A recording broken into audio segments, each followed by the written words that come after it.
Hey everyone, and welcome to my channel. Since we've just hit 2,000 subscribers, I'm doing another special video to celebrate. This one is, what if Broly was rescued earlier? Thank you so much, everyone. As always, I'd like to remind you guys to subscribe if you haven't already, it really does help me out. I'm also on Patreon. I'm trying to make what I do here on YouTube more of a full-time thing, so if you want to support that, Patreon is the best place. You'll get your chosen name featured in every video while you're subscribed, and if you're super tier or higher, you'll even be able to watch all of my videos completely ad-free. And on top of that, I now have YouTube membership for only 99p, where you'll also have your name featured. Please consider one of these options if you want to support my channel and content further, as it means that I'll be able to focus more time on the channel. Thank you all very much. Our story begins, as many of you suggested, during the Battle of Gods arc. In this version of events, the first place Beerus travels is planetoid Vampo. Here, Beerus and Whis encounter Paragus. Now, I'm not certain whether Paragus would recognise Beerus or not, but either way, once he realises who he's talking to, he summons Broly. Beerus inspects Broly, and determines that while he's very powerful, he's not the Super Saiyan God just yet. Paragus, of course, believes that Super Saiyan is just a legend, and says as much. Beerus quickly loses interest and tells Whis to take him to the other remaining Saiyans. Paragus asks what he means, remaining Saiyans, to which Whis informs him that the Saiyan homeworld, planet Vegeta, was destroyed by Frieza many years ago. But some still survive. Paragus pleads with Beerus to take them with him, but Beerus replies that he doesn't do charity, and the two promptly disappear. After this, the entire Battle of Gods arc goes exactly as the original, but this time, when the dragon tells them about the ritual and they fret about not having enough Saiyans, Beerus simply says, Whis. Whis disappears and Beerus just lays back and waits, prompting the others to do the same. A few minutes later, Whis returns with Broly and Paragus. The group are shocked to see more Saiyans, and Paragus' blood boils when he sees Prince Vegeta, but he holds his tongue for the time being. The ritual takes place, with Broly replacing Videl in the lineup, and the rest of the story takes place as it does originally, with Goku attaining the God form, but afterwards Broly and Paragus decide to stay on Earth. Of course, Paragus still isn't happy, and he confronts Vegeta about what his father has done. Vegeta at this point would react much like he does in the Broly movie and tell him that whatever his father did or didn't do has nothing to do with him. This annoys Paragus, but Broly doesn't want to fight the other Saiyans. Paragus tries to shock Broly, but Goku snatches the remote and crushes it. Paragus is terrified, saying they don't know what they've done, but Goku says that they'll deal with any outbursts Broly might have by themselves, to which Broly is greatly appreciative.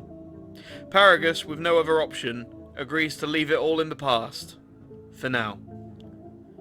Time moves on, and eventually Frieza is revived, and after 4 months he returns to Earth. He's confronted by the same group as before, and the movie goes mostly unchanged, aside from Broly being on Beerus' planet with Goku and Vegeta, and later teleporting in with everyone else. Broly doesn't like to fight though, and Paragus doesn't get himself involved in the fighting, so nothing else really changes here. Sooner or later, the Inter-Universal Tournament is set to begin. This goes the same as usual though, as Broly doesn't want to enter. Nothing else really changes too much until the Tournament of Power begins. Our team this time around consists of Goku, Vegeta, Broly, Gohan, Piccolo, Krillin, Tenshinhan, number 17, number 18, and Frieza. Roshi declined this time around, leading Goku to recruit Frieza. In truth, Broly didn't want to enter either, but Beerus made it very clear that the universe was doomed without him. The tournament gets underway, and as always, Goku is single-mindedly focused on Jiren. Frieza lulls Frost into a false sense of security and eliminates him after Frost eliminates Krillin. Gohan and Piccolo are initially on the back foot against Universe 9's assault, but Broly comes to the rescue using Ikari, which thanks to his training with Whis he can now control a lot better. Universe 9 is the first to be knocked out of the tournament. Meanwhile, Hit and Goku fight side by side against Jiren, only for Hit to be knocked out of the ring. It's then that the Invisible Fighters make their appearance, knocking out number 18 along with Ribrianne and her crew. Piccolo defeats the Invisible Man. While with Goku's help, number 17 tracks down Damon the Bug Fighter, and he's also eliminated. Shortly afterwards, Kale goes on a rampage after Caulifla loses to Frieza.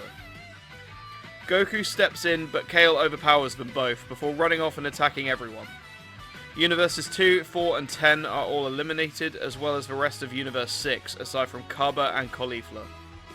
As usual, before Kale gets knocked out of the ring, Kaba gets a Patara on her ear and throws her back into the ring, sacrificing himself. Caulifla wears the other earring and the two fighters combine to become Kefla. After she knocks out most of the Pride Troopers, Gohan steps in to stop Kefla, interrupting Goku's fight with Jiren. This fight goes the same as always, and both are eventually eliminated. Through his training with Broly, Goku has remembered that more power isn't always the way to defeat a powerful enemy, and sometimes you need to think on your feet. Stay calm. Don't waste any movement. Whis' lessons come back to him. Goku follows Whis' advice and calms himself down, unlocking Ultra Instinct for the first time. Eventually, Goku loses Ultra Instinct and fights Jiren alongside Vegeta. Meanwhile, Piccolo has been kept in the ring much longer by Broly, who has helped him out against the stronger opponents. Number 17 and Frieza also remain in the arena, as well as Jiren.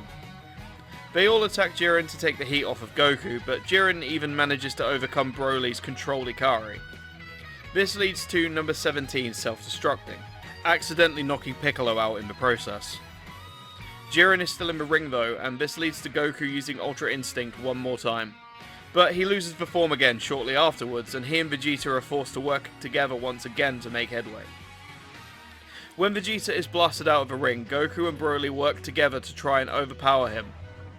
For the first time, Broly is forced into Super Saiyan God, grappling Jiren while Goku tries to throw him out. This backfires as Jiren gets loose and kicks Goku out of the ring. Broly goes all out one final time, but is about to be eliminated, when Frieza appears above them and shouts for Broly to hold Jiren still, before firing a death ball at Jiren. Even when locked in place by Broly's full Nelson, Jiren deflects the energy ball, only to be hit in the stomach by Frieza, knocking all three of them out of the ring. This is when number 17 reveals himself, having planned all of this out with Frieza. Number 17 makes the same wish to bring back all of the eliminated universes. Time passes by, and things are peaceful. Frieza attempts to steal the Dragon Balls, but with Broly already on Earth, and with Frieza unwilling to fight the Saiyans, this attempt fails. However, a couple of Frieza's agents slip away and defect after meeting a kind-hearted innocent Saiyan. This is Chilai and Limo, of course. Soon enough, the Moro arc begins, and goes mostly the same way, until the battle on Earth. During this battle, Broly involves himself heavily, not wanting to lose his new home and friends. Broly runs support for everyone else, while fighting against the tougher opponents, like 7-3. Eventually, he comes face to face with Moro. I think this would be a pretty close fight, to be honest, until Broly witnesses his father being killed by one of Moro's minions.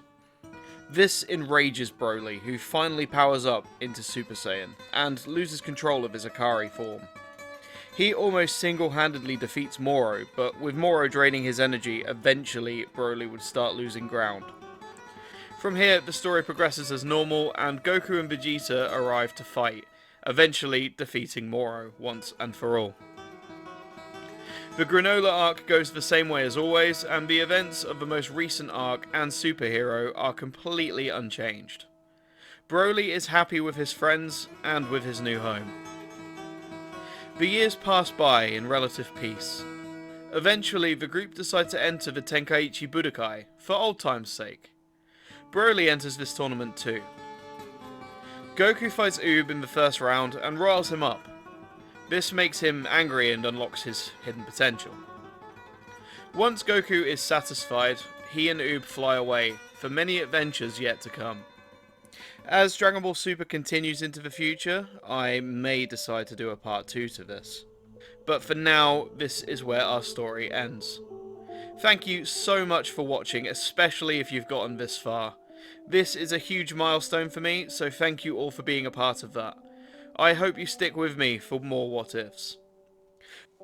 I'd like to give a shout out to my channel members, Adiriel and Raven, and my super tier patron, Guilty Violet. Thank you so much for supporting the channel. I hope you enjoyed this what if, and if you did, please feel free to leave me a like and subscribe. Thanks for watching, and as always, I'll see you guys in the next one.